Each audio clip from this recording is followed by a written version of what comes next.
Get your free copy of the complete tutorial at www.teachucomp.com/free. The balance shown in the inventory asset account consists of the value of the products a company purchases or creates to sell for a profit. For a company that sells products, buying inventory is often the first use of available cash resources. Purchasing inventory to be sold at a profit is the first step in the sales process. Immediate sales of inventory for cash can bring the cash immediately back to the company. However, many purchases made to customers are made through invoicing for future payment. Invoicing does not immediately bring cash back into the company. It instead creates an entry for the amount due to the company in the accounts receivable.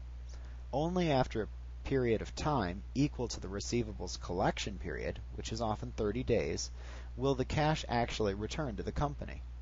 Therefore, it is very important that the level of inventory be well managed so that the business does not keep too much cash tied up in inventory, as this will reduce its profitability.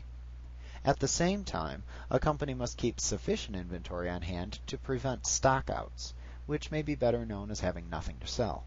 This too will reduce profit and could result in the loss of customers.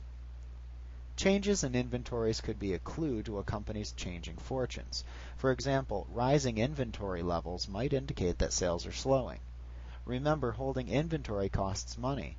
This cost may be expressed in terms of interest on capital that is tied up in inventory until it is sold, or it may be in terms of the expenses associated with warehousing the inventory until it can be sold.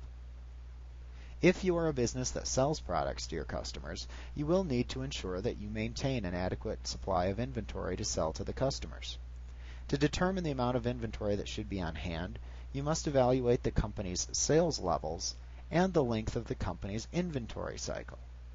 You can find the company's typical sales levels for items by looking at the sales receipts and invoices issued over a given period. However, figuring out the inventory cycle is a bit more involved. The inventory cycle is the number of days it takes from the day the product is ordered to the day that it is delivered to the customer. The inventory cycle can be divided into 3 phases: the ordering phase, the production phase, and the delivery phase. The ordering phase is the time it takes the company to order and receive the products or raw materials needed to create the product from the vendors.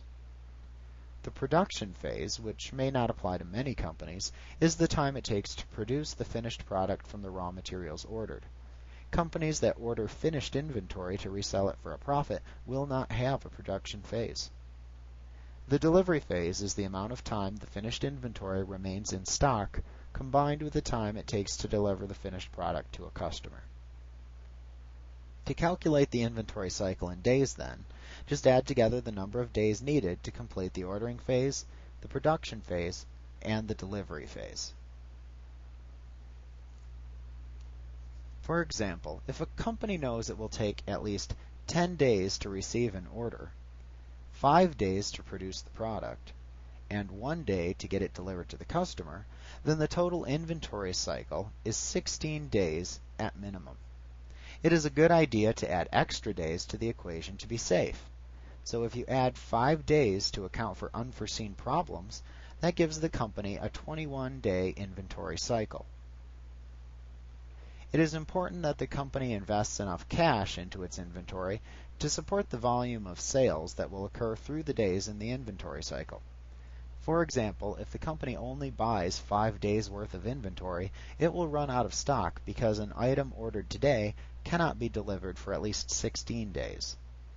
Continuing this example, the company knows that it must have enough cash available to acquire at least 16 days worth of inventory, and they will operate more comfortably with 21 days worth of inventory. Knowing this, they can estimate the dollar amount of inventory to purchase by multiplying the number of days in the inventory cycle by the cost of purchasing enough inventory to cover a typical day's sales. This will give them the amount to invest in inventory. Variables that can affect the investment in inventory include the sales per day and the length of the inventory cycle. As sales rise, the amount of inventory sold daily rises. Thus, the investment in a day's worth of inventory must increase to ensure that there is product to sell.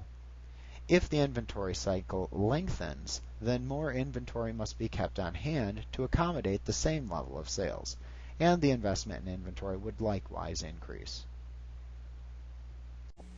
Like what you see? Pick up your free copy of the complete tutorial at www.teachucomp.com/free.